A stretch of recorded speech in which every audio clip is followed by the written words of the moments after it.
لا حول ولا قوة إلا بالله العلي العظيم من الشيطان اللعين الرجيم بسم الله الرحمن الرحيم الحمد لله رب العالمين بارئ الخلائق أجمعين الذي هدانا لهذا وما كنا لنهتدي لولا أن هدانا الله لقد جاءت رسل ربنا بالحق والصلاة والسلام والتحية والإكرام على نبينا وشفيع ذنوبنا وحبيب قلوبنا وطبيب نفوسنا بالقاسم المصطفى محمد اللهم صل على محمد وعلى آل محمد وعلى آله الطيبين الطاهرين المعصومين المظلومين واللعنة الدائمة على أعدائهم ومنكري فضائلهم وغاصبي حقوقهم أجمعين أما بعد فقد قال أبو عبد الله الحسين عليه الصلاة والسلام إني لم أخرج أشرا ولا بطرا ولا مفسدا ولا ظالما إنما خرجت لطلب الإصلاح في أمة جدي أريد أن آمر بالمعروف وأنهى عن المنكر وأسير بسيرة جدي وأبي علي بن أبي طالب اللهم صل على محمد وآل محمد. عزیزان گرامی، آج عالم اسلام کا ایک بہت اہم دن ہے۔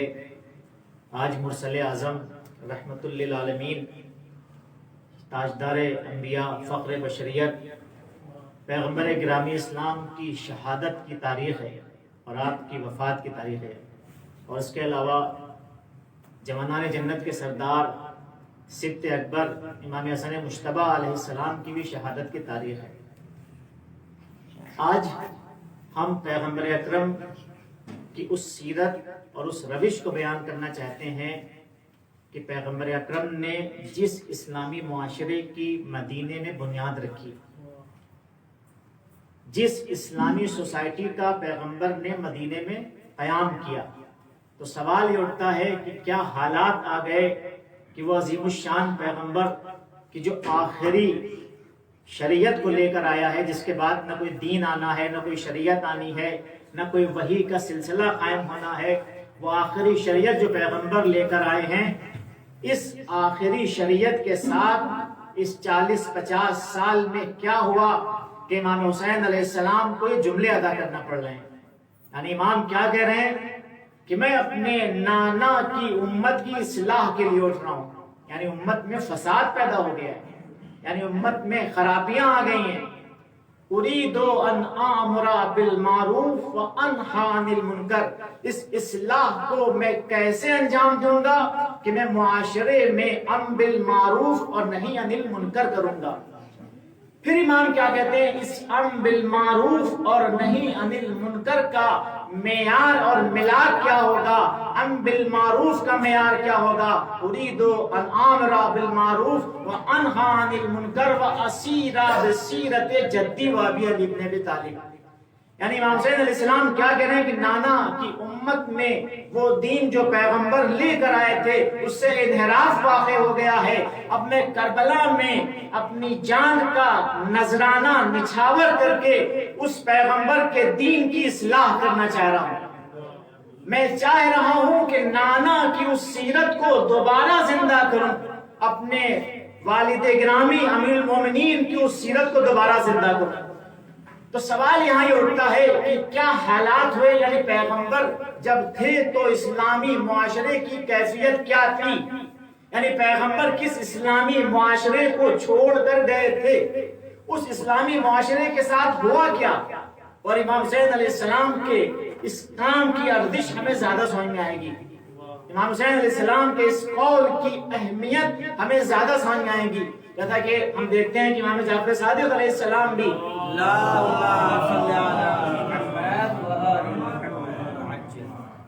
زیارت اربعین میں ارشاد فرماتے ہیں، کیا فرماتے ہیں امام علیہ السلام فرماتے ہیں کہ بذلا محجتہ فیک لیستنقذ عبادک من الجہالت و حیرت الضلالہ. امام حسین علیہ السلام نے اپنی جان کا نذرانہ کیوں نچھاور کیا؟ تاکہ بشریت کو اس جہالت، اس گمراہی سے نجات دے سکے. تو اب سوال یہ اٹھتا ہے کہ جب رسول نے ایک اسلامی معاشرہ قائم کر دیا تھا تو وہ کیا خرابیاں پیدا ہو گئیں، وہ کیا مشکلات آ گئیں کہ امام حسین علیہ السلام جیسی شخصیت کو، کہ جو پنجتن پاک کی ایک فرد ہیں، جس کے بارے میں آیت تطہیر اتر رہی ہے، تو جوانان جنت کے سردار ہیں، جن کی امامت پہ پیغمبر اکرم کی جانب سے دلیلیں ہیں، کھڑے ہونا پڑ رہا ہے، اور کربلا میں امت پیغمبر اس بے دردی سے آپ کا قتل کر دیتی ہے. امام حسن علیہ السلام کی آج شہادت کی تاریخ ہے، آپ کے جنازے پہ مدینے میں تیر برسائے جاتے ہیں. وہ کیا وجوہات تھی کہ معاشرہ اتنا بگڑ گیا؟ فیضان گرامی، ہم دیکھتے ہیں کہ جب پیغمبر کی سواری مکے سے مدینے میں وارد ہو رہی ہے، آپ کا وہ روح فرسا منظر، وہ روح پرور منظر ہم سب کے ذہنوں میں ہے کہ جب پیغمبر کی سواری ایک مرتبہ مدینے میں نازل آنا چاہ رہی ہے تو مدینے کی سواری جس طرف پیغمبر کی سواری جا رہی ہے، ہر شخص چاہتا ہے کہ پیغمبر ہمارے گھر میں آ جائیں. جس قبیلے سے پیغمبر کی سواری گزرتی ہے، سردار قبیلہ آگے بڑھ کے پیغمبر کی ناقے کی مہار کو پکڑ کے کہتا ہے کہ رسول آپ ہمارے گھر میں مہمان ہو جائیے، ہمارا مال آپ کے لیے ہے، ہماری دولت آپ کے لیے ہے، ہمارے تمام سلطنت آپ کے لیے ہے، ہمارے تمام کھیت آپ کے لیے ہے، پیسہ آپ کے لیے ہے، ہماری جانیں آپ پہ قربان ہیں. پیغمبر کہتے ہیں کہ آج ہمارے اس ناقے کی مہار کو چھوڑ دو، آج اللہ نے اسے جہاں حکم دیا ہے وہاں جا کے رکے گا. ایک مرتبہ ناقہ آگے بڑھتا ہے، کبھی کسی قبیلے میں جا رہا ہے، کبھی کسی محلے میں جا رہا ہے. ایک مرتبہ رسول کے ننیالی محلے میں بنی نجار میں ایک قافلہ پہنچا تو بنی نجار نے کیا کہا کہ آپ تو ہمارے خاندان سے ہیں، آپ تو ہمارے نواسے ہیں، ہمارے خاندان میں آ کے آپ قیام کیجئے. پیغمبر کیا کہتے ہیں کہ دیکھو میں تمہارے یہاں قیام نہیں کر سکتا، چونکہ آج جہاں اللہ کا ارادہ ہوگا وہاں پیغمبر رکیں گے. ایک مرتبہ ہم کیا دیکھتے ہیں کہ پیغمبر گرامی اسلام کا ناقہ مدینے کے سب سے فقیر ترین علاقے میں جا رہا ہے، بڑے بڑے مالدار گھروں کو چھوڑ کے. مدینہ کے چاروں طرف یہودی ہیں جن کے کاخ جیسے گھر ہیں، جن کے سونے اور جواہرات کی بڑی بڑی دکانیں ہیں. کچھ انصار ایسے ہیں کہ جو بہت پیسے والے ہیں، جو رئیس قبیلہ ہیں، جن کی مدینے میں بہت زیادہ اہمیت ہے. لیکن رسول کا ناقہ نہ کسی بڑے گھر پہ گیا، نہ کسی بڑی دیوڑی پہ گیا، نہ کسی مالدار گھر پہ گیا، بلکہ مدینے کے فقیر ترین گھر پہ جانے کے بعد ایک مرتبہ ابو ایوب انصاری کے گھر پہ جا کے پیغمبر کا ناقہ رکتا ہے. ابو ایوب انصاری کون ہے؟ مدینے کے فقیر ترین فرد ہیں. یہاں سے رسول نے کیا پیغام دینا چاہا ہے کہ میں جس دین کو لے کے آیا ہوں، میں جس شریعت کو لے کے آیا ہوں، اس کا اعلان تو میں نے مکے کی مشرکانہ ماحول میں کیا تھا. 13 سال تک ہمارے اصحاب نے ہجرت برداشت کی، شیب ابی طالب نے رہنا برداشت کیا، ہمارے اصحاب نے ہر طریقے کی سختیاں جھیلی. یاسر کی شہادت ہمیں گوارا ہو گئی، سمیہ کی شہادت ہم نے گوارا کر لی، بلال کے سینے پہ پتھر کو ہم نے گوارا کر لیا، ہم نے خباب ابن ارد پہ سختیوں کو گوارا کر لیا، ہم نے سہیب پہ سختیوں کو گوارا کر لیا.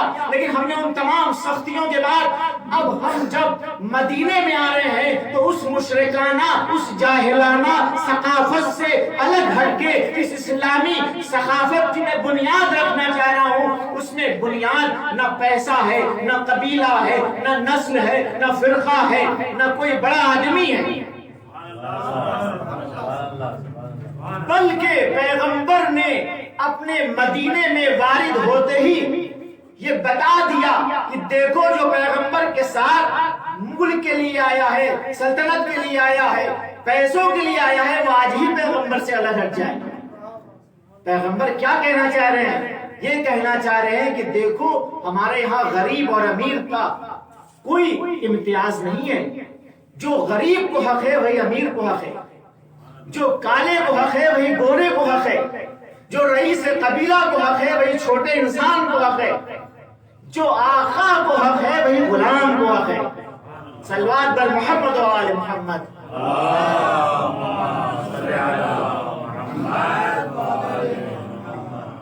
تو وہ لوگ جو پیغمبر پہ اس اس لیے ایمان لائے تھے کہ پیغمبر پہ ایمان لانے کے بعد ہم مکے میں، ہم مدینے میں سروت تک پہنچیں گے، سلطنت تک پہنچیں گے، تمکنت تک پہنچیں گے۔ رسول کے اس رخ کو دیکھ کے ان کی تمام امیدوں پہ پانی پھر گیا۔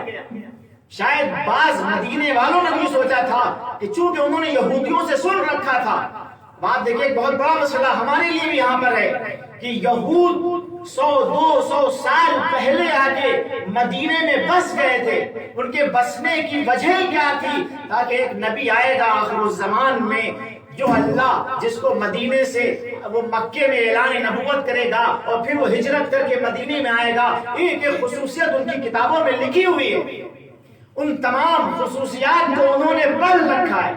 اب اس کے بعد وہ انتظار کر رہے ہیں اس نبی کا۔ اب آپ دیکھیں وہ بہت اہم جملہ ہے، ایک احساس کرنے کی ضرورت ہے، کیونکہ ہم بھی آج اپنے آخری امام کا انتظار کر رہے ہیں۔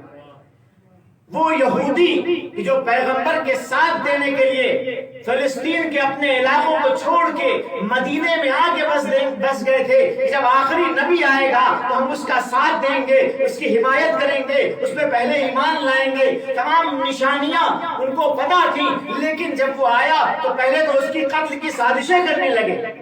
آپ دیکھیں پہلے عبد المطلب کے قتل کی سازش کی، عبد المطلب کے بعد جناب پیغمبر اکرم کے قتل کی سازش کی۔ جب قتل کی سازشوں میں کامیاب نہ ہو سکے اور پیغمبر اکرم اپنے اعلان مکہ کے بعد مدینے میں آ کے ایک حکومت اسلامی کا قیام کرتے ہیں تو وہاں پر انہوں نے سازشیں شروع کر دی۔ لیکن ایک نقطہ کیا ہے کہ جو کل تک پیغمبر کا انتظار کر رہے تھے اور حدیثیں بیان کرتے تھے، اوس و خزرج کو کیا حدیثیں بیان کرتے تھے؟ دیکھو اس مدینے میں ایک پیغمبر آئے گا، اس کی یہ صفات ہے، یہ شان ہے، مدینے میں آئے گا، مکے میں آئے گا۔ تو اوس و خزرج جو ایسے قبیلے تھے، وہ نہ یہودی تھے نہ نصرانی تھے بلکہ مشرک قبیلے تھے، ان کی باتیں سن سن کے پیغمبر کے تمام خصوصیات کو وہ سمجھ گئے تھے۔ اور جب پیغمبر نے اپنا اعلان نبوت کیا ہے تو اوس و خزرج نے چونکہ وہ روایتیں سن رکھی تھیں، یہود تو ایمان نہیں لائے لیکن اوس و خزرج بس پیغمبر پہ ایمان لے کر آ گئے۔ یعنی کہنے کا مقصد کیا ہے؟ اگر رسول کے راستے سے انسان بھٹک جائے، اگر اسلام کے راستے سے انسان بھٹک جائے تو ان یہودیوں جیسا حال ہوتا ہے کہ جو پیغمبر کا انتظار تو کر رہے ہیں لیکن مال و دولت کے لیے کر رہے ہیں، تمکنت کے لیے کر رہے ہیں، اپنے اس مادی منصب سے ہٹنا نہیں چاہتے ہیں۔ اس لیے ہوتا کیا ہے حال؟ جب وہ آخری حجت، آخری نبی آتا ہے تو سب سے پہلے پیغمبر کا انکار کرنے والے کون ہیں؟ یہی یہودی ہیں۔ تو آپ دیکھیں کتنا عبرت کا مقام ہے کہ جن یہودیوں کو دیکھ کے وہ ایمان لائے تھے، اوس و خزرج، وہ تو ایمان کی منزلوں پہ فائز ہو گئے اور یہ رسول کے سب سے بڑے دشمن کہلائے۔ تو پیغمبر کا قافلہ مدینے میں آیا، جس جگہ پیغمبر کا اونٹ بیٹھا تھا، پیغمبر نے ایک مرتبہ وہاں مسجد کی تعمیر کی ہے۔ آپ دیکھیں پیغمبر چاہتے تو کسی بڑی پارٹی سے پیسہ لے کے ایک بڑی مسجد تعمیر کر سکتے تھے، لیکن پیغمبر نے جب اسلام کے لیے پہلی مسجد کا تاسیس کرنا چاہیے، اس مسجد کی بنیادیں رکھنا چاہیے، تو پیغمبر نے اپنے پیسوں سے ان یتیموں کی زمین کو پہلے خریدا ہے۔ اب یہاں پر آپ دیکھیے پیغمبر کی سیرت کو کہ پیغمبر کو گوارا نہیں ہے کہ اس زمین پر یہ ہو کہ یہ اوس نے خریدی ہے، یہ خزرج نے خریدی ہے، یہ اس قبیلے کی ہے، وہ اس قبیلے کی ہے، یہ اس فرد کی ہے، یہ اس فرد کی ہے۔ پیغمبر نے تمام امتیازات کو مٹانے کے لیے جب مسجد کی تاسیس کی ہے تو کس طرح سے تاسیس کی ہے کہ خود پیسے دیے اور ایک زمین خرید کے اس پہ ایک ایسی مسجد بنائی ہے کہ جس کی دیواریں گارے کی ہیں اور جس کی چھت کھجور کی لکڑیوں کی ہیں۔ صلوات محمد و آل محمد۔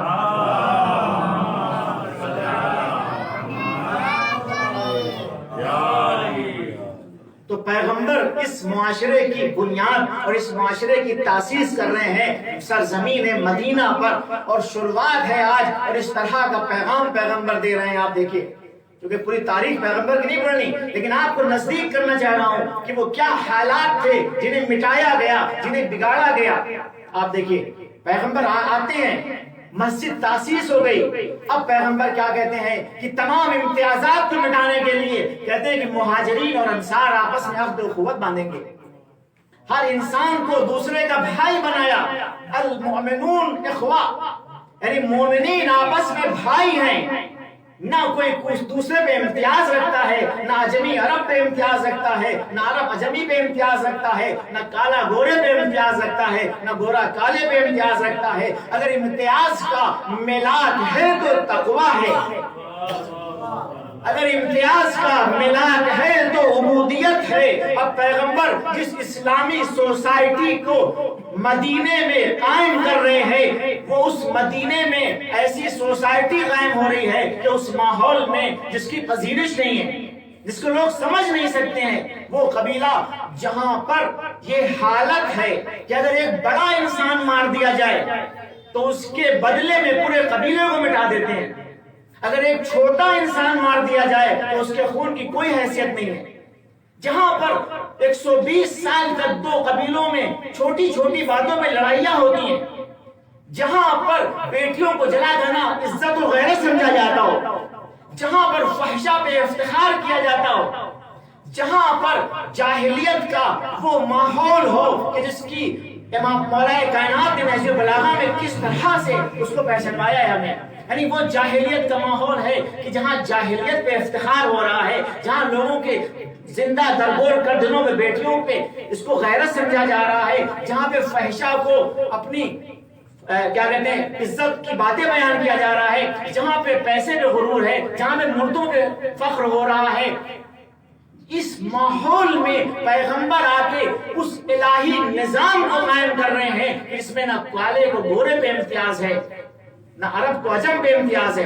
عرب میں کیا تھا اس زمانے کا ماحول کہ اگر ایک روم کا آنے والا یا ایک افریقہ کا آنے والا حبشی ہو یا دوسرے علاقے سے آنے والا عجمی ہو تو عرب کے مقابلے میں اس کی کوئی حیثیت نہیں تھی. یعنی ایک عرب کا انسان گویا بہت برتر تھا، اور ایک باہر سے آنے والا انسان، چاہے وہ یورپ سے آنے والا رومی ہو، چاہے حبش سے آنے والا، افریقہ سے آنے والا کالا حبشی ہو، یا ایران اور ہندوستان سے آنے والے عجمی ہو، کسی کو کوئی حیثیت نہیں تھی. حیثیت تھی تو یہ اپنی عربیت کو حیثیت سمجھتے تھے. پیغمبر نے آ کے ان کے اس غرور کو اس طرح سے توڑا کہ جب اپنا مؤذن بنانا چاہا تو ایک حبشی بلال کو اپنا مؤذن بنا دیا. جب ان کے غرور کو اس طرح سے توڑا کہ اب عرب کی ایک بڑے خاندان کی عورت کو ایک غلام سے شادی کرا دی. اب پیغمبر نے اس طرح سے ان کے اس ثقافت کو، اس جاہلیت کو اس طرح وہ اسلامی معاشرہ تشکیل دیا کہ جس کی نظیر نہ پیغمبر سے پہلے ملتی ہے یا جس کی نظیر پیغمبر کے بعد مل سکتی ہے. صلوات بر محمد و آل محمد.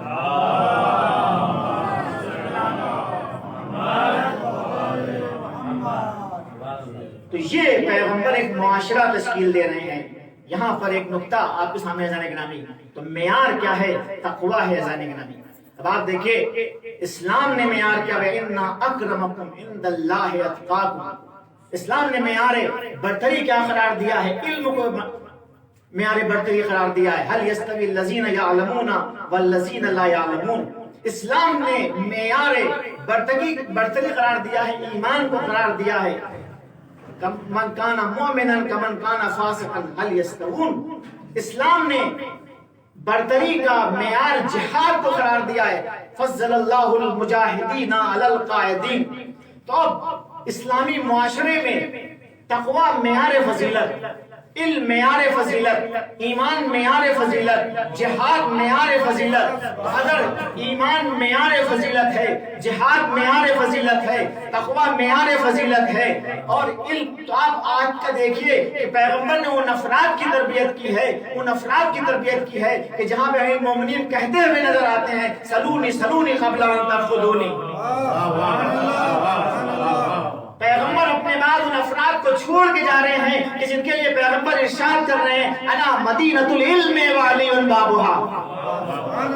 پیغمبر ان افراد کو چھوڑ کے جا رہے ہیں، ان افراد کے حوالے اس سماج اور سوسائٹی کو چھوڑ کے جانا چاہتے ہیں کہ جن کے لیے پیغمبر یہ کہہ رہے ہیں کہ انا علی منی وانا منہ وہو ولی کل مؤمن بعدی.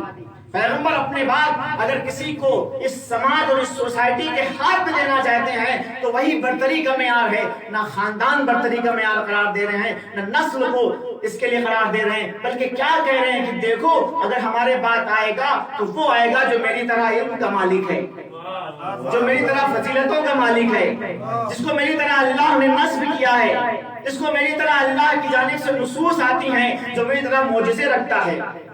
صلوات بر محمد و آل محمد.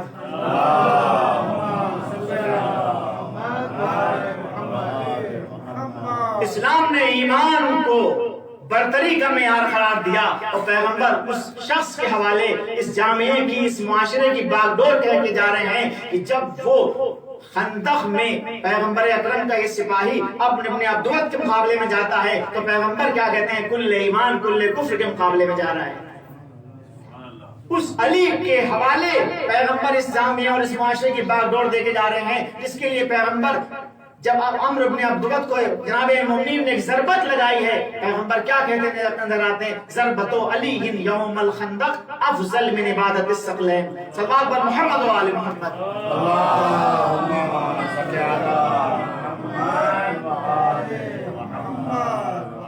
ایمان میں اگر علی کو دیکھتے ہیں تو کل ایمان نظر آ رہے ہیں، علم میں علی کو دیکھتے ہیں تو باب مدینۃ العلم نظر آ رہے ہیں، اگر تقوی میں علی کو دیکھتے ہیں تو امام المتقین نظر آ رہے ہیں، اور اگر جہاد میں دیکھتے ہیں تو ہم کیا دیکھتے ہیں؟ احد کے میدان میں جبریل قصیدہ پڑھ رہے ہیں، لا فتح الا علی لا سیف الا ذوالفقار. صلوات بر محمد و آل محمد.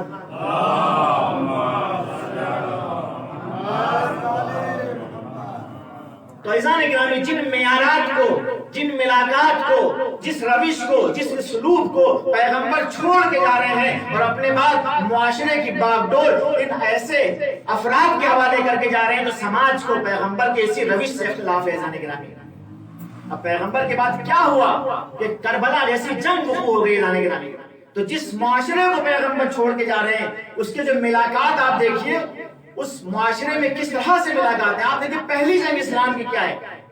بدر کی جنگ ہے. بدر میں ہم کیا دیکھتے ہیں کہ جب اسلام کی طرف سے 3 سپاہی جاتے ہیں، ابو عبیدہ ابن حارث، حمزہ ابن عبد المطلب، علی ابن ابی طالب. تینوں کون ہیں؟ ابو عبیدہ ابن حارث ابن عبد المطلب، عبد المطلب کے پوتے ہیں. علی ابن ابی طالب ابن عبد المطلب، عبد المطلب کے پوتے ہیں. حمزہ ابن عبد المطلب، عبد المطلب کے بیٹے ہیں. یعنی جب جنگ ہوتی ہے، کفار قریش ہیں، سامنے بھی کون ہیں؟ عبد مناف کی اولادیں ہیں سامنے، نوفل کی اولادیں ہیں، عبد شمس کی اولادیں ہیں، امیہ کی اولادیں سامنے ہیں. ان کے مقابلے میں جب پیغمبر بھیجتے ہیں تو اگر چاہتے تو اپنے افراد کو بھیج سکتے تھے، لیکن جب خطرات کا موقع آتا ہے، جب مشکلات کا موقع آتا ہے تو پیغمبر نے اپنے افراد کو پیچھے نہیں رکھا ہے، بلکہ خطرات کا موقع آتا ہے تو حمزہ رضی شخصیت کو آگے بھیج رہے ہیں، علی رضی شخصیت کو آگے بھیج رہے ہیں، ابو عبیدہ رضی شخصیت کو آگے بھیج رہے ہیں. صلوات بر محمد و آل محمد.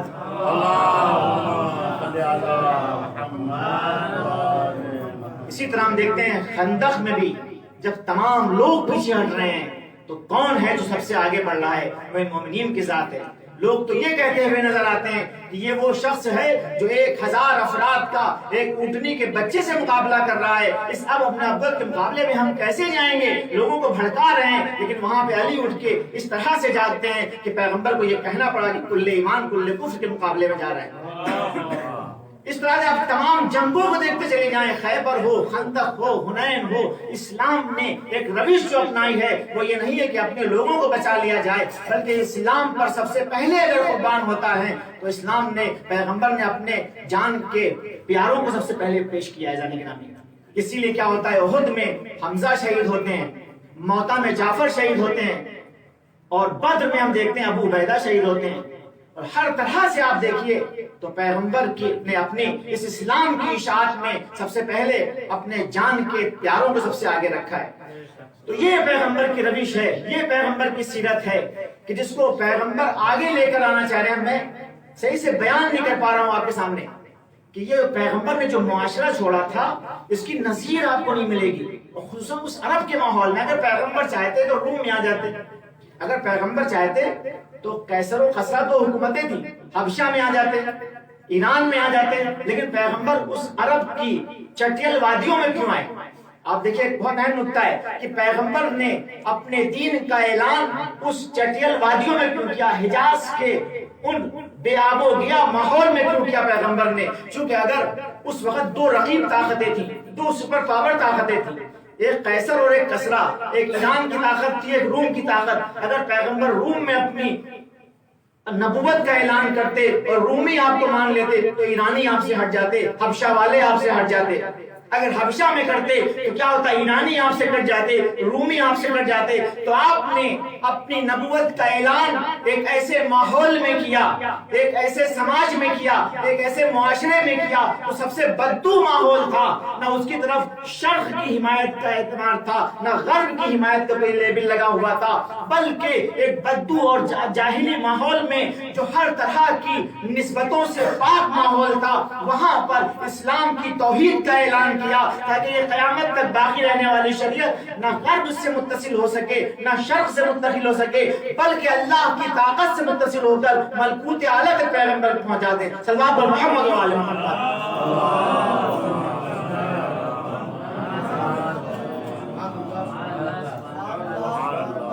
تو یہ ہے پیغمبر جس دین کو لینا چاہ رہے ہیں، لیکن ہوا کیا ایسا نہیں کہ آج پیغمبر کی شہادت ہے، آپ دیکھیں ہوا کیا۔ تھوڑا سا بس اس کے بعد امام حسین علیہ السلام کی شہادت کی اہمیت سمجھ میں آئے گی۔ دیکھیے ہوتا کیا ہے، ہوتا کیا ہے، جمعرات کا دن ہے، پیغمبر کی رحلت کا وقت ہے، بہت غور سے سننے کی ضرورت ہے۔ اب آپ دیکھیے وہ پیغمبر جن کے بارے میں یہ ملتا ہے کہ جب ان کی سواری آ رہی ہے تو لوگ دوڑ دوڑ کے ان کو لانا چاہ رہے ہیں، لیکن یہی پیغمبر جب اپنے بیماری کی حالت میں ہیں اور کہتے ہیں قلم اور دوات لیا، دیکھیے یہیں سے پیغمبر کے دین میں انحراف کی شروعات ہوتی ہے۔ اور یہ واقعہ کیا ہے جس کو بخاری میں 6 جگہ لکھا ہے، مسلم نے اپنی کتاب میں 3 جگہ نقل کیا ہے واقعہ خرطاس کو۔ یہ ہوتا کیا ہے کہ پیغمبر جن کے اشاروں پہ تمام لوگ اپنی جانیں نچھاور کر رہے ہیں، چاہے انصار ہو چاہے مہاجر ہو، لیکن یہاں کیا ہو رہا ہے، پیغمبر کہہ رہے ہیں لاؤ ایک نوشتہ لکھ دو جس کے بعد تم میرے بعد گمراہ نہ ہو۔ اب ہوتا کیا ہے، ایک شخص کیا کہتا ہے ان الرجل لا يحجب، یعنی پیغمبر پہ ہذیان کی نسبت دی جا رہی ہے۔ یہ کہا جا رہا ہے حسبنا کتاب اللہ، ہمارے لیے اللہ کی کتاب کافی ہے، جبکہ قرآن نے کیا کہا تھا، قرآن نے کہا تھا ما آتاکم الرسول فخذوہ وما نہاکم عنہ فانتہوا، جو رسول لا کے دے اسے لے لو اور جس سے روک دے اسے رک جاؤ۔ قرآن کی کیا تعلیم ہے پیغمبر کے مقابلے میں کہ لا ترفعوا اصواتکم فوق صوت نبیکم، قرآن کی کیا تعلیم ہے کہ ولا تجہروا بالقول کجہر بعضکم بعضا۔ قرآن کی تعلیم کیا ہے، قرآن کیا کہہ رہا ہے کہ جو پیغمبر کہے وما ارسلنا من رسول الا لیطاع باذن اللہ، انبیاء کو کیوں بھیجا تاکہ اذن الہی سے ان کی اطاعت کی جائے، لیکن ہم کیا دے رہے ہیں کہ رسول پہ ہذیان کی نسبت دی جا رہی ہے۔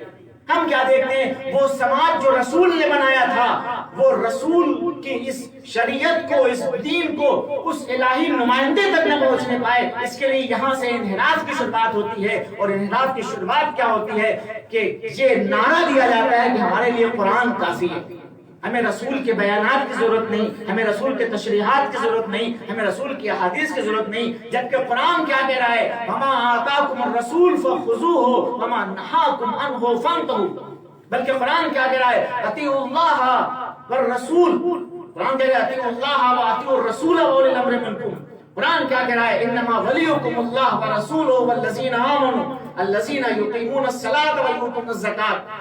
یعنی قرآن کی صریح مخالفت ہو رہی ہے، یعنی قرآن کیا کہہ رہا ہے کہ وما ینطق عن الہوی ان هو الا وحی یوحی، بغیر وحی کے پیغمبر کلام نہیں کرتے۔ یہاں پر یہ حالت ہو گئی، پیغمبر کو ہذیان کہا جا رہا ہے۔ یعنی معاشرے کی پستی اس سے زیادہ کیا ہو سکتی ہے کہ اس پیغمبر عظیم الشان کو، کہ جس کو قرآن کہہ رہا ہے کہ چاہے پیغمبر سو رہے ہوں چاہے جاگ رہے ہوں چاہے جس حالت میں ہو، پیغمبر وحی الہی کے علاوہ کلام ہی نہیں کرتے، جس کے بارے میں قرآن کہہ رہا ہے وما رمیت اذ رمیت ولکن اللہ رمی، کہ پیغمبر آپ کا فعل نہیں بلکہ اللہ کا فعل ہے، جن کے بارے میں قرآن کیا کہہ رہا ہے، الذین یبایعونک انما یبایعون اللہ، یہ لوگ پیغمبر آپ کے ہاتھوں میں بیعت نہیں کر رہے ہیں بلکہ یہ اللہ کی بیعت کر رہے ہیں۔ جس کے قول کو اللہ اپنا قول قرار دے، جس کے فعل کو اللہ اپنا فعل قرار دے، جس کے ہاتھوں میں بیعت کو اللہ اپنی بیعت قرار دے، اس کو امت مسلمہ یہ کہہ دے کہ رسول ہذیان پکڑائے، یعنی اس سے زیادہ مصیبت اور کیا ہو سکتی تھی کہ جو رسول کے، یعنی ایسا نہیں ہوا ہے کہ رسول کے انتقال کے بعد شروع ہوا ہے، بلکہ رسول کی زندگی ہی میں یہ شروع ہو گیا ہے۔ بعض لوگوں نے کہا کہ یا رسول اللہ وہ نوشتہ لکھ دیجئے، تو پیغمبر نے ایک جملہ کہا ہے کہ بعض جگہ نقل ہوا ہے کہ جب میرے سامنے ایسا کر رہے ہیں تو میرے بعد میں کیا بہانے لے کر آئیں گے۔ تو دیکھیے رسول نے جس معاشرے کو تشکیل دیا تھا، انہوں نے اسلام کو، یہاں پر رسول کے ایک حدیث ہے کہ سیاتی زمان علی امتی لا یبقى من القرآن الا رسمه ولا من الاسلام الا اسمه، یعنی یسمون بہی وہم ابعد الناس عنہ۔ پیغمبر کی حدیث کیا ہے کہ میرے بعد ایک زمانہ آنے والا ہے کہ جس میں قرآن کے صرف حروف باقی رہیں گے لیکن حقیقت قرآن ان کے دلوں میں معجزہ نہیں ہوگی، ان کے نام صرف اسلام کا نام ہوگا لیکن حقیقت اسلام سے یہ کوسوں دور ہوں گے، مسلمان تو کہے جائیں گے لیکن مسلمان ان پہ اطلاق نہیں ہوگا۔ صلوات پر محمد و آل محمد۔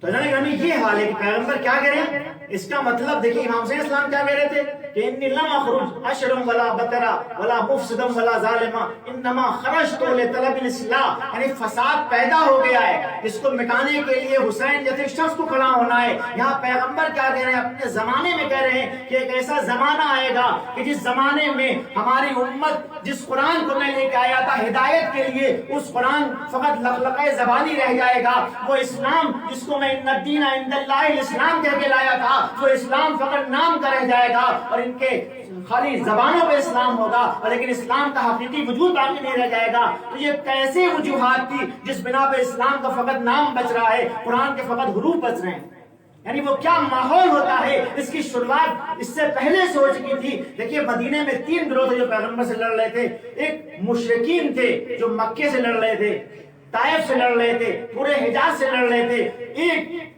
مدینے میں رہنے والے منافقین تھے کہ جو اسلام کے نقاب اوڑھ کے رسول کو نقصان پہنچا رہے تھے، ایک یہود تھے کہ جو اطراف مدینہ میں پھیلے ہوئے تھے۔ رسول نے مشرکین کو شکست دے دی فتح مکہ کے بعد، وہ اصلاً سانس نہیں لے سکتے تھے۔ یہودیوں کو پیغمبر نے کبھی خیبر میں شکست دی، کبھی بنی قینقاع کو شکست دی، کبھی بنی نذیر کو شکست دی، کبھی بنی قریظہ کو شکست دی، تمام حتیٰ خیبر تک پیغمبر چلے گئے، یہودیوں کو بھی شکست دے سکے۔ لیکن یہ چہرہ جو اسلام کی نقاب لگا کے آیا تھا، یہ سب سے بڑی پیغمبر کی مصیبت تھی گرامی، چونکہ جب دشمن کھلا ہوا ہوتا ہے تو اس سے مقابلہ کرنا آسان ہے، لیکن جب دشمن اپنی چال بدل لے چکے ہوتا کیا ہے، پہلے لات و حبل کا نعرہ لگا رہے تھے، اولو حبل کہتے تھے، تو پیغمبر کیا کہتے تھے کہ اللہ اعلی واجل، جب وہ کہتے تھے کہ لنا عزا وما لکم العزا، یعنی ہمارے پاس عزا ہے تمہارے پاس عزا نہیں ہے، تو پیغمبر کیا نعرے لگا دیتے، اللہ مولانا ولا مولا لکم، یعنی جب دشمن اپنے نعروں کے ساتھ آتا تھا تو پیغمبر اپنے توحیدی نعرے لگواتے تھے، لیکن اب حال یہ ہو گیا ہے کہ دشمن بن کے نہیں آ رہا ہے بلکہ وہ بھی توحید کے نعرے لگا رہا ہے، وہ بھی نماز پڑھ رہا ہے، وہ بھی روزے رکھ رہا ہے، وہ بھی حج جا رہا ہے، وہ بھی زکوٰۃ جا رہا ہے، لیکن زکوٰۃ تو ہے لیکن اسلام کی روح سے خالی ہے، حج تو ہے لیکن اسلام کی روح سے خالی ہے، قرآن تو ہے لیکن اسلام کی روح سے خالی ہے۔ اسی کو پیغمبر نے کیا کہا کہ ایک ایسا زمانہ آئے گا کہ اسلام کا صرف نام بقے گا، قرآن کے صرف حروف بچیں گے۔ صلوات بر محمد و آل محمد۔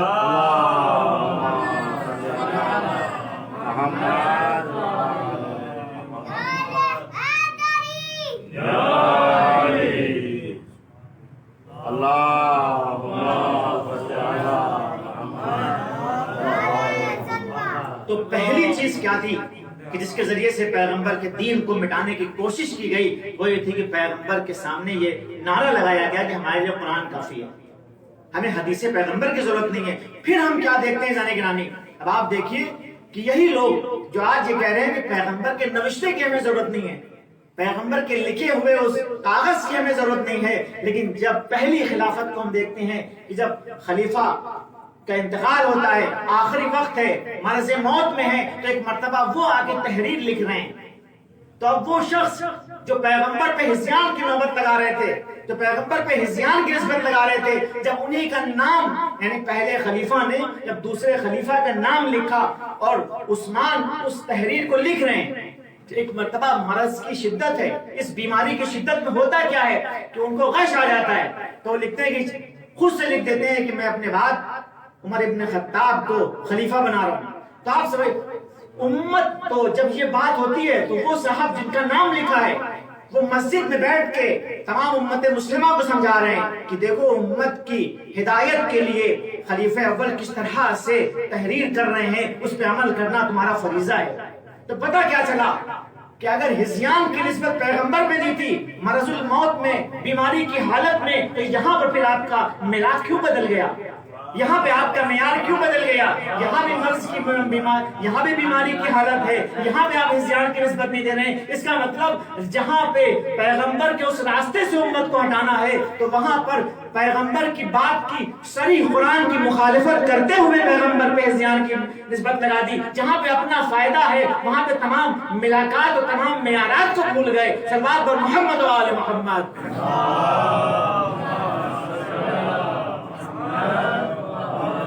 یعنی اسلام کو نقصان کیسے پہنچایا گیا کہ پیغمبر کے دین کو، پیغمبر کے دین کا نام لے کے مٹایا جائے. زانے گرامی، پیغمبر کے ان لوگوں کو جن کے سپرد پیغمبر اسلام کر کے جانا چاہ رہے تھے، ان کو ہٹانے کے لیے پیغمبر کے دین کا سہارا لیا. اب آپ دیکھیے ایک سوال اٹھتا ہے کہ جب پہلی خلافت آتی ہے تو وہی اسامہ بن زید کا زید بن، ایک تو عبداللہ بن رواحہ ہیں، ایک زید بن حارثہ ہیں اور ایک جعفر بن ابی طالب ہیں. یہ تین اسلام کے وہ عظیم الشان سردار ہیں کہ جن کی سربراہی میں پیغمبر نے موتا میں لشکر بھیجا ہے. 3000 کا لشکر موتا، جنگ کے موتا ہوتی ہے، اس میں اسلام کے تینوں سپاہی کام آ جاتے ہیں. جناب عبداللہ بن رواحہ بھی مارے جاتے ہیں، زید بن حارثہ بھی مارے جاتے ہیں اور جعفر بن ابی طالب بھی مارے جاتے ہیں. حالانکہ بہت سے لوگ یہ کہتے ہیں کہ خالی ان 3 سرداروں کا مارا جانا اور 4-5 مسلمانوں کا مارا جانا بہت بڑی سازش کی بو دے رہا ہے یہاں پر. اور اس سازش کا احساس ہم کیا کرتے ہیں جب دوبارہ پیغمبر تبوک میں جاتے ہیں اور مولا کائنات کو مدینے میں چھوڑ جاتے ہیں تو دوبارہ پیغمبر میں بھی حملہ ہوتا ہے. تبوک میں جنگ تو نہیں ہوتی ہے لیکن پیغمبر میں بھی حملہ ہوتا ہے. لیکن یعنی یہ سازش تھی کہ پہلے موتا میں پیغمبر کو باہر بھیجا جائے اور پیغمبر پہ حملہ ہو، لیکن پیغمبر نے وحی الہی کی بنا پہ خود مدینے میں رکے اور ان 3 لوگوں کو سردار بنا کے بھیجا. تو وہاں پہ کیا ہوتا ہے کہ موتا میں جناب جعفر بھی شہید کر دیا جاتا ہے، عبداللہ ابن رواحہ کو بھی شہید کر دیا جاتا ہے، زید بن حارثہ کو بھی شہید کر دیا جاتا ہے، لیکن خالد بن ولید بچ جاتے ہیں. یعنی یہ کیا وجہ تھی اس کو ہم نہیں سمجھ سکتے.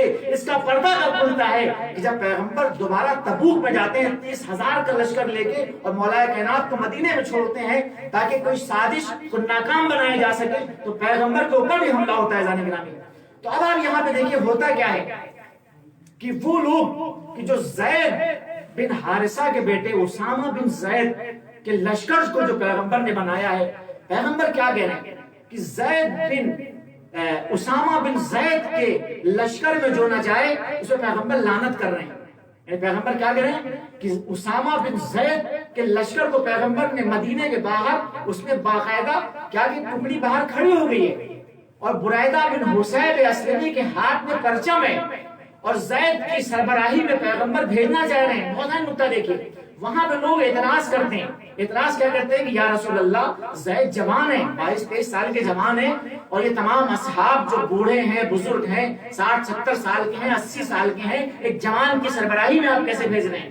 اب آپ دیکھیے کہ یہ لوگ کہ جو پیغمبر کی وفات سے پہلے جناب اسامہ بن زید پہ اعتراض کر رہے ہیں، ان کی سرداری پہ اعتراض کر رہے ہیں، ان کی لیڈری پہ اعتراض کر رہے ہیں، ان کے لشکر کے سربراہ بنا دیے جانے پہ اعتراض کر رہے ہیں. لیکن جیسے ہی پیغمبر کا انتقال ہوتا ہے اور وہ ٹکڑی اپنے اس مقصد میں کامیاب ہو جاتی ہے کہ جس کی بنیاد پہ انہوں نے کیا کیا کہ رسول کے غدیر میں بنائے ہوئے اس الہی نمائندے کو انہوں نے پیچھے کر دیا، تو اس کے بعد کیا ہوتا ہے؟ ہم دیکھتے ہیں کہ یہی لوگ پھر عبداللہ اسامہ بن زید کے اس لشکر پہ راضی ہو جاتے ہیں۔ روایتیں بتاتی ہیں کہ لوگوں نے عمر بن خطاب کو بھیجا کہ جا کے، چونکہ ابو بکر پہلے خلیفہ بن گئے، ان سے جا کے کہیں کہ جناب اسامہ بن زید کو اس لشکر کی سرداری سے ہٹا دیں۔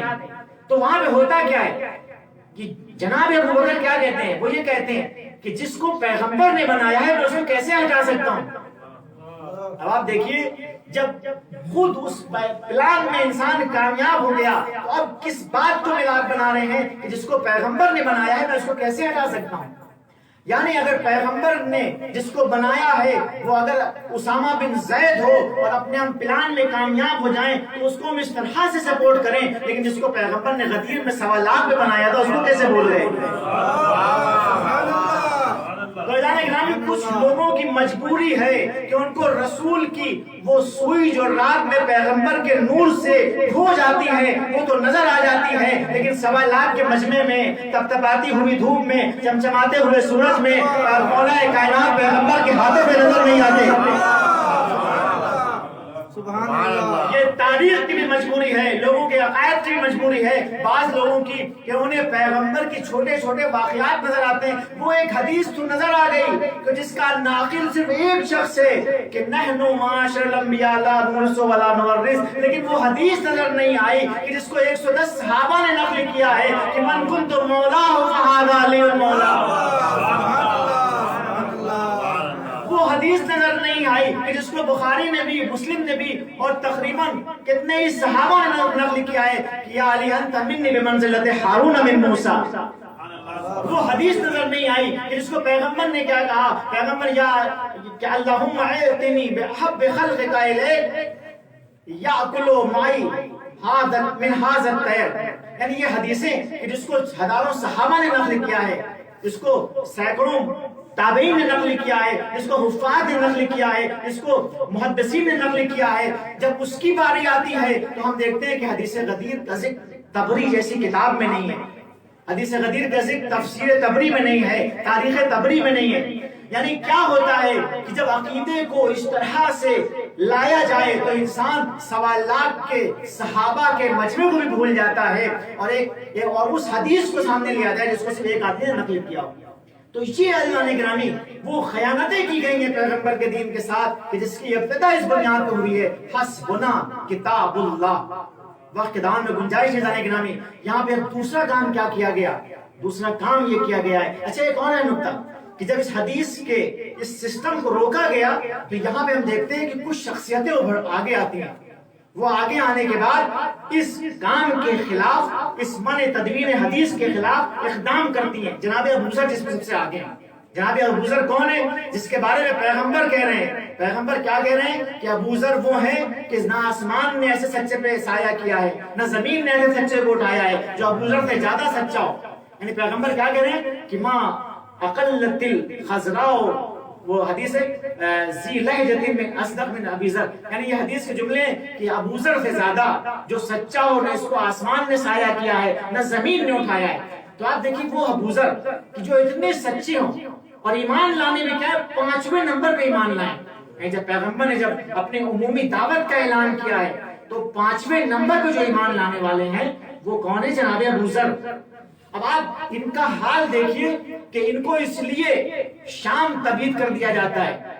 کیوں تبعید کر دیا جاتا ہے؟ چونکہ یہ حدیث نقل کر رہے ہیں جو مدینے کی حکومت کے مقاصد کے موافق نہیں ہے، جو شام کے حاکم کے منافع کے موافق نہیں ہے۔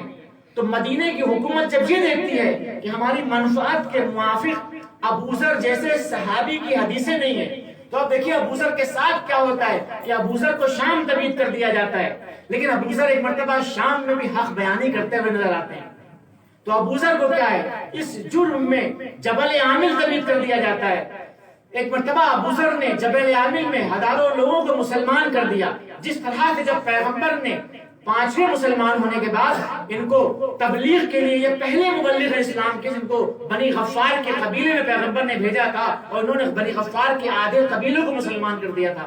اب یہ ابوذر جن کی یہ شان ہو ایک مرتبہ شام سے جب ان کو بھیجا جاتا ہے تو اونٹ کی ننگی پیٹھ پہ بھیجا جاتا ہے، اور اس طرح سے بھیجا جاتا ہے کہ انہیں اجازت نہیں ہے کہ اونٹ سے اتر سکیں، اور وہ اونٹ شام سے چلتا ہے اور مدینے تک اس کی پشت پہ جناب ابوذر بیٹھے ہوئے ہیں، صرف اس جرم میں کہ مدینے کی حکومت کے موافق حدیثیں نقل نہیں کرتے ہیں، حکومت کے مخالف حدیثیں، یعنی وہ حدیثیں جو خالی عبادت کی نہیں ہے، طواف کی نہیں ہے، روزے کی نہیں ہے، نماز کی نہیں، حکومت کیا کہتی ہے خالی نماز روزے کی عبادتیں ہوں، لیکن وہ حدیثیں جو پیغمبر نے کسی کی شان میں نازل کی ہیں، کسی کی شان میں پیغمبر نے حدیثیں بیان کی ہیں، کسی کی مذمت میں بیان کی ہیں، وہ حدیثیں بیان نہ ہو۔ جب ابوذر ان حدیثوں کو بیان کر رہے ہیں تو ابوذر کو یہ سزا دی جاتی ہے کہ اس طرح سے انہیں مدینے بھیجا جاتا ہے، لیکن ابوذر مدینے میں آنے کے بعد دوبارہ وہی کام شروع کر دیتے ہیں، تو ابوذر کو ربضہ کے جنگلوں میں بھیج دیا جاتا ہے۔ اسی طرح سے عبداللہ ابن مسعود کے ساتھ کیا جاتا ہے۔ عبداللہ ابن مسعود کیا ہے، انہیں اس طرح سے مارا جاتا ہے تیسری خلافت میں کہ جناب عبداللہ ابن مسعود اسی میں مر جاتے ہیں۔ نہیں دیکھتے ہیں جناب عمار کے ساتھ کیا جاتا ہے، عمار کے ساتھ کیا ہوتا ہے، انہیں اتنا مارا جاتا ہے کہ انہیں مرض فتح ہو جاتا ہے۔ یا اسی طرح ہم دیکھتے ہیں کہ حاکم شام نے یہی کیا ہے کہ جب میثم تمار کی زبان علی کی ولایت کو بیان کر رہی ہے، علی کی فضائل کو بیان کر رہی ہے، ایک مرتبہ ہم دیکھتے ہیں کہ میثم تمار کو دار پہ لٹکا دیا جاتا ہے اور ان کی زبان کو کھینچ لیا جاتا ہے۔ رشید حجری کو ہم دیکھتے ہیں اسی جرم میں ان کے ہاتھ اور پیر کاٹ کے ان کے خاندان والوں کے حوالے کر دیا جاتا ہے، لیکن وہ کہتے ہیں کہ میرے خاندان والوں اب مجھ پہ رو نہیں، اے محلے والوں مجھ پہ رو نہیں، بلکہ مجھ سے حدیثیں سنو۔ رشید حجری کے ہاتھ اور پاؤں کٹے ہوئے ہیں، گھر والے رو رہے ہیں، محلے والے رو رہے ہیں، لیکن رشید کہتے ہیں کہ مجھ پہ رو نہیں بلکہ میں تمہیں حدیثیں سناتا ہوں۔ ایک مرتبہ جب رشید حدیثیں سنانا شروع کرتے ہیں تو کیا ہوتا ہے، رشید کی زبان بھی کاٹ لی جاتی ہے۔ زانی گرامی، تو یہ وہ جریان ہے جو رسول کی احادیث پہ پابندیاں لگا رہا ہے۔ کیوں؟ تاکہ حدیث غدیر کو چھپایا جا سکے، حدیث ثقلین کو چھپایا جا سکے، حدیث سفینہ کو چھپایا جا سکے، حدیث طیر کو چھپایا جا سکے، حدیث منزلت کو چھپایا جا سکے، حدیث باب کو چھپایا جا سکے۔ اس پہ عمل نہ ہو، اس کے لیے کیا ہے کہ پیغمبر کی تمام حدیثوں پہ پابندی لگ جاتی ہے۔ روایتیں بتاتی ہیں کہ جناب ابوبکر کے پاس 500 احادیث کا ایک دفتر ہے، اس کو وہ جلا دیتے ہیں۔ دوسرے خلیفہ کے زمانے میں وہ سب سے کہتے ہیں کہ جس کے پاس حدیثیں لکھی ہوئی ہیں میرے پاس جمع کرو۔ جب تمام لوگ سوچتے ہیں شاید یہ حدیثیں لے کے اس کو اکٹھا کر کے ایک جگہ جمع کریں گے، لیکن ہوتا کیا ہے، جب تمام حدیثیں پیغمبر کی جمع ہو جاتی ہیں انہیں جلا دیا جاتا ہے۔ آج ہم پیغمبر کا احترام کیسے کریں گے؟ ناظرین گرامی، اس پیغمبر کی حدیثوں کا جب احترام اس زمانے میں نہیں ہوا، ہم پیغمبر کے نام پہ اپنی جان دینے کے لیے تیار ہیں، پیغمبر کے لیے کوئی کارٹون بنا دے تو ہم جان دینے کے لیے تیار ہیں، لیکن ایک ایسا دور بھی آیا تھا کہ جب نام کے مسلمانوں نے پیغمبر کی احادیث کو اس طرح سے جلایا تھا۔ زانی گرامی، پیغمبر کے صحابہ کو اس طرح سے حملات کیے تھے ان لوگوں نے، اور ایک دوسرا دور شروع ہوتا ہے، وہ کیا ہے، تحریف اور جعلی احادیث کا ہے، یعنی ان کے مقابلے میں جعلی احادیث کری جاتی ہیں۔ اس موضوع کو میں چھوڑ رہا ہوں، اور پھر تیسرا دور کیا ہے، علی پہ سب و شتم کا دور شروع ہوتا ہے۔ تو یہی پر اسی کو مٹانے کے لیے امام حسین علیہ السلام نے اب کیا کیا کہ مدینے کی حکومت جب شام کی حکومت میں بدل جاتی ہے تو اب کہیں یہ رویہ اتنا زیادہ نہ بدل جائے کہ وہ اسلام کی تصویر، اس کو پیغمبر جس معاشرے کو بنا کے گئے تھے اس کی پوری چہرائی مسخ نہ ہو جائے۔ امام حسین علیہ السلام نے اپنے خون کا نذرانہ پیش کر کے اسلام کی اس حقیقت کو بچا لیا۔ تو اسی لیے امام حسین اسلام کیا کہتے ہیں، وَأَسِيرَ بِسِيرَتِ جَدِّي وَأَبِي عَلِي بْنِ أَبِي طالب، یعنی اب جو میں اٹھا ہوں اس لیے اٹھا ہوں کہ میری شہادت کے بعد اب کیا ہوگا، اب حسین کی شہادت کے بعد اب حکومت، خلافت اور اسلام میں فرق ہو جائے گا۔ کل تک کیا تھا، لوگ کیا سمجھتے تھے کہ اسلام وہی ہے جو مدینہ کی حکومت کہے، اسلام وہی ہے جو خلیفہ کہے، لیکن امام حسین علیہ السلام نے اپنی جان کا نذرانہ نچھاور کر کے یہ تفکیک کر دی کہ اب حکومت الگ چیز کا نام ہے، اسلام الگ چیز کا نام ہے۔ یعنی کل تک ایک تفصیل نہیں تھی، امام حسین علیہ السلام نے اپنی جان کا نذرانہ نچھاور کر کے بتا دیا کہ اب جو حجاج کرے گا، اب جو منصور دوانحی کرے گا، اب جو متوکل عباسی کرے گا، اب جو یہ خلافت کے نام پہ جتنے بھی کام کریں گے وہ اسلام کے نام پہ نہیں لکھے جائیں گے، بلکہ اہل بیت کو جس طرح سے ہٹایا گیا تھا اب اہل بیت کے اسلام کو بھی لوگ پہچان سکتے ہیں۔ اب یہاں سے حسین کے قربانی کی اہمیت کو ہم سمجھ سکتے ہیں کہ اس قربانی کی کتنی اہمیت تھی کہ وہ سلسلہ جس پیغمبر کے دین کو مٹایا گیا تھا، پیغمبر کہہ رہے ہیں کہ لا یبقى من الاسلام الا اسمہ، اس اسلام کو حسین نے دوبارہ زندگی دی ہے. اسی لیے امام حسین کے لیے ہم کیا کہتے ہیں؟ امام حسین اسلام کون ہے؟ کہ اسلام جو ہے محمدی الحدوث ہے اور حسینی البقا ہے. صلوات بر محمد و آل محمد. اللہم صلی علی محمد. ہاں عزیزوں، ایک رفت مسائل کے لیے ایک واقعہ آپ کو بیان کروں. ایک شخص ہے فتح مکہ کے وقت پیغمبر کے پاس آتا ہے. جب صلح کا نامہ لکھا جا رہا ہے تو ہوتا کیا ہے، روایتیں بتاتی ہیں کہ وہ شخص آتا ہے، ایک مرتبہ دیکھتا ہے کہ جب رسول اسلام وضو کر رہے ہیں، ایک مرتبہ وہ دیکھتا ہے کہ رسول اسلام جب وضو کر رہے ہیں تو لوگ صف لگا کے رسول کے قطرات وضو کو اپنے دست مبارک میں لے کے اپنے چہرے پہ ملنا چاہ رہے ہیں. ایک مرتبہ جب وہ مکے واپس جاتا ہے، کہتا ہے میں نے کسرا کے بادشاہوں کو دیکھا، میں نے قیصر کے بادشاہوں کو دیکھا، میں نے حبشہ کے بادشاہوں کو دیکھا، لیکن کسی کی ایسی شان نہ دیکھی کہ اسے قطرات وضو کو لینے کے لیے اصحاب ایک دوسرے پہ سبقت لے رہے ہوں. میں کہوں گا کہ جس رسول کے قطرات وضو کو لینے کے لیے صحابہ اس طرح سے سبقت لے رہے ہوں، یہ کیا ہو گیا تھا کہ رسول کے خون، رسول کے جس کے جسم میں رسول کا خون ہو، جس کی رسول رگوں میں نسوں میں رسول کا خون بہ رہا ہو، اس کے دروازے پہ رسول کی وفات کے بعد لکڑیاں لے کے آ گئے. یہ مدینے کو کیا ہو گیا ہے عزیزوں کہ ابھی رسول کی آنکھ نہیں بن ہوئی ہے. دستور تو یہ ہے کہ جب کوئی اس دنیا سے رحلت کر جاتا ہے، وہ بھی رسول جیسی شخصیت کہ جس کے مدینے میں اتنا احترام ہے، دستور تو یہ تھا عزیزوں کہ لوگ آتے، رسول کی بیٹی کو تسلیت دیتے، باپ کا پرسہ دیتے. لیکن مدینے میں یہ دستور بدل گیا. ہوتا کیا ہے، رسول کی اس بیٹی کے دروازے پر آگ و لکڑیاں لائی گئی. ایک مرتبہ بی بی کہتی ہیں کیا اس گھر کو جلا دو گے جس میں فاطمہ الزہرا ہے؟ کیا اس گھر کو جلا دو گے جس میں رسول کی لفظ جگر ہے؟ کیا اس گھر کو جلا دو گے جس میں سید شباب اہل جنہ حسن و حسین ہے؟ کیا اس گھر کو جلا دو گے جس میں علی مرتضیٰ ہے؟ ارے کیا اس گھر کو جلا دو گے جس میں جب رسول گزرتے ہیں تو سلام کرتے ہیں؟ وہ ظالم کیا کہتا ہے، چاہے کوئی بھی ہو ہم اس گھر کو جلا دیں گے. ابو الحسن کو باہر نکالو. دنیا نے کیا دیکھا کہ رسول کے قبر کی مٹی بھی ابھی خوش نہ ہوئی تھی کہ ایک مرتبہ بنت رسول کے گھر کے دروازے سے آگ کے شعلے بلند ہونے لگے. عزیزو، یہ آگ کے شعلے زہرا کے گھر کے دروازے سے نہیں اٹھ رہے ہیں بلکہ یہ رسول کے اسلام کا خون کیا جا رہا ہے.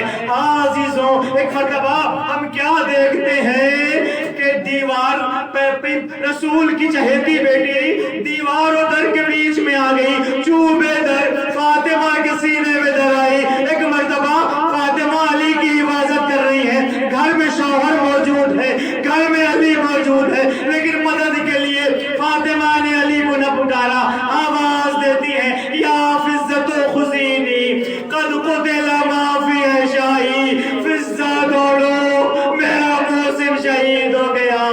عزیزوں، فاطمہ نے بہت کوشش کی لیکن ایک مرتبہ دشمن درانہ گھر میں گھس آئے، علی کو گلے میں رسی باندھی کھینچتے ہوئے لے جا رہے ہیں. ارے فاطمہ، امام وقت کے گلے میں رسی کیسے دیکھ لے؟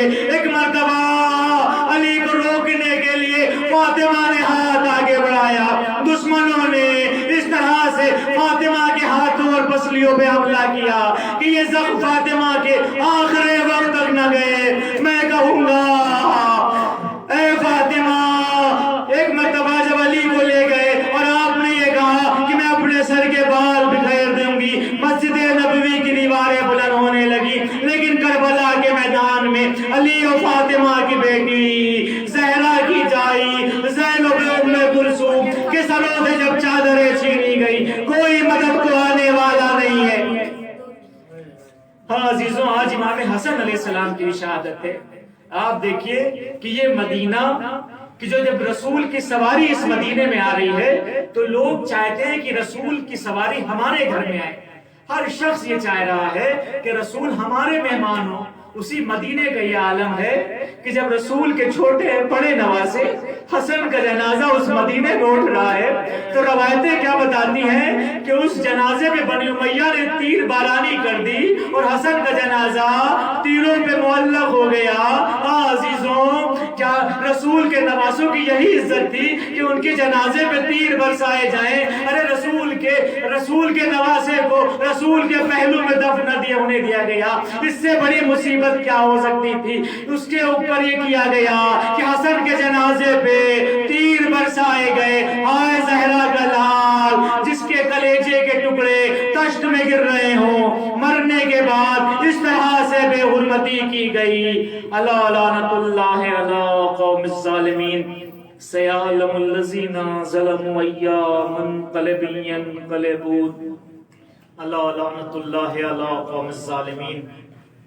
اللهم إني أسألك بحق محمد وأنت المحمود، وبحق علي وأنت الأعلى، وبحق فاطمة وأنت فاطر السماوات والأرض، وبحق الحسن وأنت المحسن، وبحق الحسين وأنت قديم الإحسان، وبحق الأئمة التسعة الطاهرين من ذرية الحسين عليهم الصلاة والسلام. واسطہ اہل بیت اطہار کا ہمارے اس مختصر سی عبادت کو قبول فرما. واسطہ اہل بیت اطہار کا ہمیں رسول کی صحیح سیرت پہ چلنے کی توفیق عنایت فرما. واسطہ اہل بیت اطہار کا امت مسلمہ کو جتنی مشکلات میں گھری ہوئی ہے تمام مشکلات سے دور کر دے. واسطہ اہل بیت اطہار کا کہ جس طرح سے کرونا کی بیماری دنیا میں چھائی ہوئی اس منحوس وبا سے دنیا کو نجات عطا کر دے. واسطہ اہل بیت اطہار کا ہم سب کو علم اور عمل کی دولت سے مالا مال کر